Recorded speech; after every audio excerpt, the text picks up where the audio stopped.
அனைவருக்கும் வணக்கம். இந்த பதிவில் நாம் எதை பற்றி பார்க்க போகிறோம்னு தெரிஞ்சுக்கிறதுக்கு முன்னாடி மறக்காமல் நம்ம சேனலை சப்ஸ்கிரைப் பண்ணிக்கோங்க.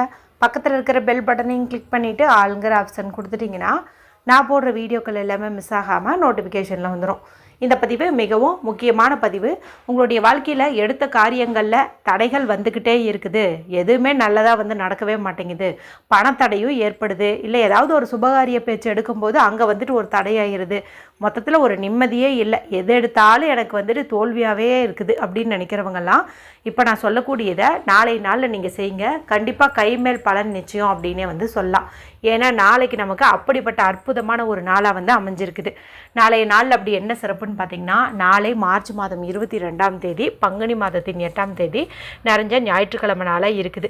இந்த ஞாயிற்றுக்கிழமைங்கிறது பொதுவாக சூரிய பகவான் வழிபாடு செய்வதற்கு ஏற்ற ஒரு நாள்னு சொல்லலாம். மேலும் பார்த்திங்கன்னா அரசு வேலை கிடைக்கணும், ஆரோக்கியம் பெருகணும், ராகுவால் இப்போது தோஷங்கள் இருக்குது ஜாதகத்தில், அதெல்லாம் நீங்கணும் அப்படிங்கும்போது சாந்தி பிரீத்தி செய்வதற்கு ஏற்ற ஒரு கிழமை அப்படின்னு சொல்லலாம். இந்த நாளில் தான் நமக்கு பங்குனி மாதத்திற்குண்டான சதுர்த்தி திதி இருக்குது. அதுவும் இது பார்த்திங்கன்னா வசந்த நவராத்திரியில் வரக்கூடிய சதுர்த்தி திதியாக இருக்கிறதுனால இந்த நாளை நீங்கள் கெட்டியாக பிடிச்சிக்கிறது அப்படிங்கிறது நல்லது. ஏன்னா வசந்தம்னா மகிழ்ச்சி, சந்தோஷம். அப்போ நம்ம வாழ்க்கையில் மகிழ்ச்சியாக இருக்கிறதுக்கும் சந்தோஷமாக இருக்கிறதுக்கும் என்னென்னவெல்லாம் வேணுமோ அதெல்லாம் கொடுக்கக்கூடிய ஒரு அற்புதமான நாள்னே இதை சொல்லலாம். அது மட்டும் இல்லாமல் வளர்பிறை சதுர்த்தி அப்படின்னாவே வளமான வாழ்க்கைக்கு என்னென்னவெல்லாம் வேணுமோ அதெல்லாம் கேட்டு பெற வேண்டிய ஒரு அற்புதமான நாள் அப்படின்னு சொல்லலாம். சரி, முதல்ல இந்த திதி டைமிங் பார்த்துக்கலாம். இது பார்த்திங்கன்னா இன்று பின்னிரவு 2:28 போதே தொடங்கிடுது. இது நாளை நள்ளிரவு 12:15 வரைக்கும் இருக்குது.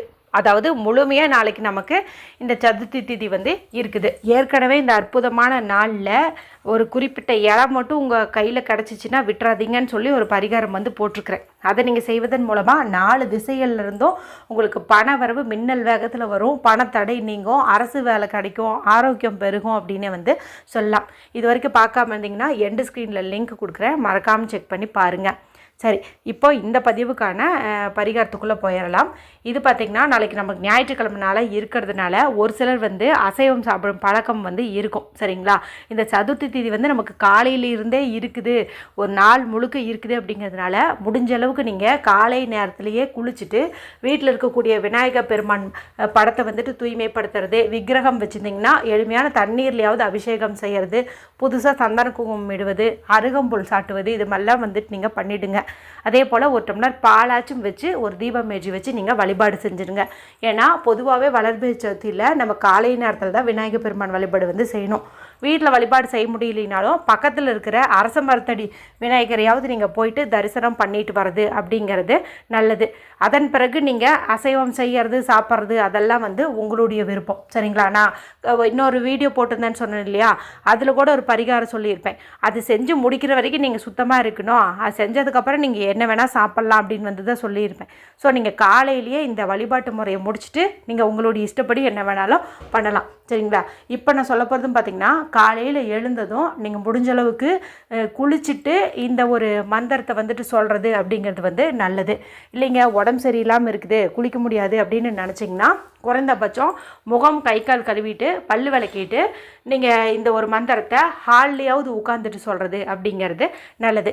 எந்த ஒரு மந்திரத்தை சொல்லும் போதும் நாம் வெறுந்தரையில் உட்காந்துட்டு சொல்லக்கூடாது, ஏதாவது ஒரு விரிப்பு விரித்து வச்சு தான் சொல்லணும். அதே போல் நம்மளுடைய சேனலை பொறுத்த வரைக்கும் நான் மந்திரங்கள் சொல்லும்போது ஒரு டம்ளர் தண்ணீரை கையில் வச்சுக்கணும்னு சொல்லுவேன். ஏன்னா மந்திரங்கள் சொல்லும்போது நமக்கு அந்த சக்தி கிடைச்சிரும்.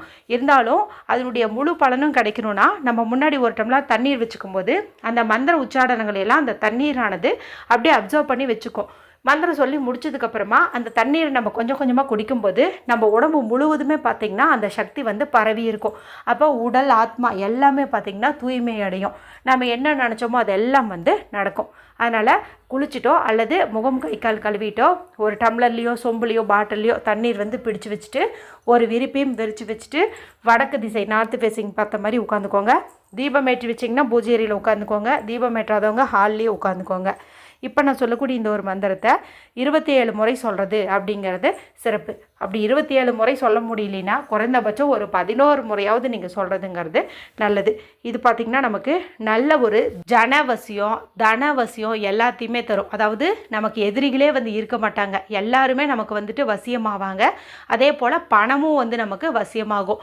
எதிரி இல்லாத ஒரு மகிழ்ச்சியான வாழ்க்கை, அதே போல் பொருளாதார முன்னேற்றத்தோட ஒரு வாழ்க்கை, இதெல்லாம் கிடைக்கணும். அப்படிங்கும்போது இந்த ஒரு மந்திரம் உங்களுக்கு உதவியாக இருக்கும். சரி, இது என்னென்னு உங்களுக்கு ஸ்க்ரீனில் கொடுக்குறேன், நானும் சொல்லி காட்டுறேன். ஓம் ஸ்ரீம் ஹ்ரீம் க்ளீம் க்ளௌ கம் கணபதையே வர வரத சர்வ ஜனம் மே வசமானய ஸ்வாகா. ஓம் ஸ்ரீம் ஹ்ரீம் க்ளீம் க்ளௌ கம் கணபதையே வர வரத சர்வ ஜனம் மே வசமானய ஸ்வாகா. இதுதாங்க அந்த மந்திரம். இந்த மந்திரத்தை வந்து நம்ம முன்னாடியே சொன்ன மாதிரி 11 முறை 27 முறை 108 முறை இந்த மாதிரி வந்துட்டு நீங்கள் சொல்லிவிட்டு உங்கள் முன்னாடி இருக்கக்கூடிய இந்த தண்ணீரை கொஞ்சம் கொஞ்சமாக சிப் பண்ணி குடிச்சிக்கோங்க. எண்ணிக்கை கணக்குக்காக நீங்கள் கொண்டக்கடலை, நிலக்கடலை, ருத்ராட்ச மாலை இந்த மாதிரியெல்லாம் வந்துட்டு பயன்படுத்திக்கலாம். மேலும் இந்த மாதிரி நம்ம மந்திரம் சொல்கிறோம், சாமி கும்பிட்றோம் அப்படிங்கும்போது நம்மளால் ஆனால் ஏதாவது ஒரு சின்ன தானம் பண்ணுறதுங்கிறது நல்லது.